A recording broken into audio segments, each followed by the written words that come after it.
Ukrainian President Volodymyr Zelenskyy has issued a strong statement after speaking with President Trump, stressing that peace must be real and lasting and not just another pause before fresh Russian aggression. He called for an immediate ceasefire, the release of the prisoners of war and civilians, and the return of the abducted children. Meanwhile, Zelensky has warned that sanctions on Russia should be strengthened if Moscow evades a genuine settlement and insisted no decision, especially on territory, can be made without Ukraine at the table. In fact, another big breaking news that we are following at this point of time is the European Union's reaction on this particular meeting between Donald Trump and Vladimir Putin. The European Union has welcomed Trump's efforts. Europe, in fact, backs the trilateral talks and pushes for security guarantees. The European Union has mentioned that Ukraine must have the final word on any territory issues.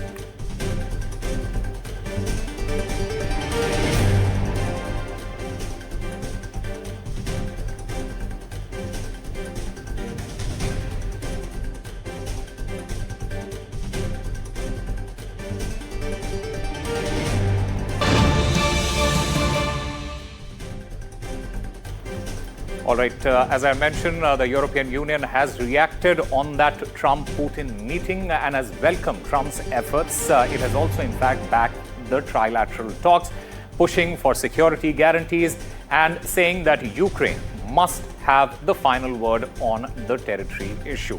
In fact, my colleague Mohammed Ghazali will be joining us very soon on this. In fact, he's there with us live. Ghazali, the European Union pretty adamant that Ukraine must have the final word on territory. Because today's talks have given some indication that perhaps both the leaders may have agreed on certain issues.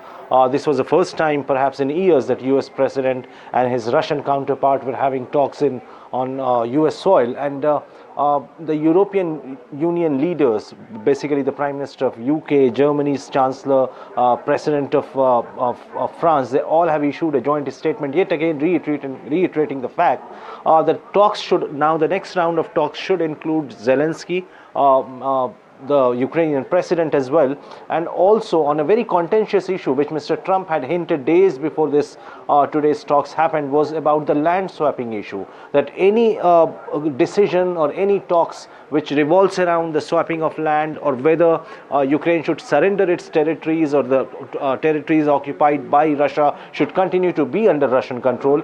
These are certain issues on which Russia's call or Russia's decision should be considered, and they should be part of the discussion. So this is something which the European leaders have stressed. They have also welcomed Mr.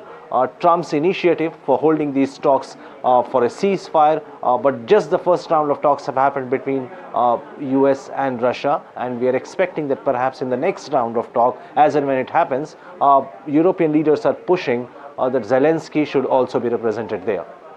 Yeah, and Mohammed Ghazali, I also want to go back to what Volodymyr Zelensky has said in that particular statement. Apart from long-term peace, Zelensky has said that sanctions are an effective tool. How should we read this particular statement?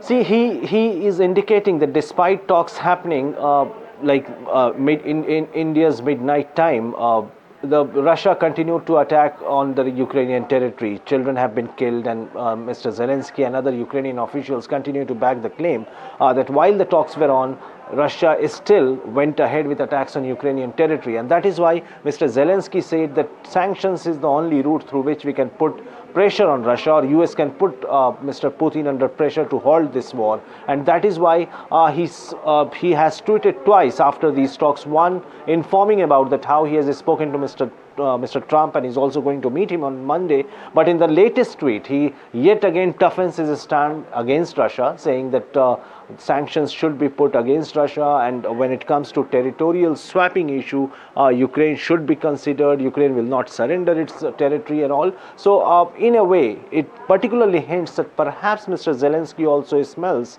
that the talks are moving in positive direction, and Putin will give certain concessions to Mr. Trump as and when the next round of talks happen. And Ghazali, stay with us because India has also reacted on that particular meeting. India has weighed in on the Trump-Putin summit, calling the pursuit of peace commendable and welcoming the progress made in these talks. The Ministry of External Affairs, it has underlined that dialogue is the only way forward, stressing that the world is eager to see an end to the Ukraine conflict. In fact, let me go back to my colleague Mohammad Ghazali. Ghazali, what are the key challenges here for India? Because this is an important statement coming from the Ministry of External Affairs. But how is it likely to translate into positive diplomatic efforts here?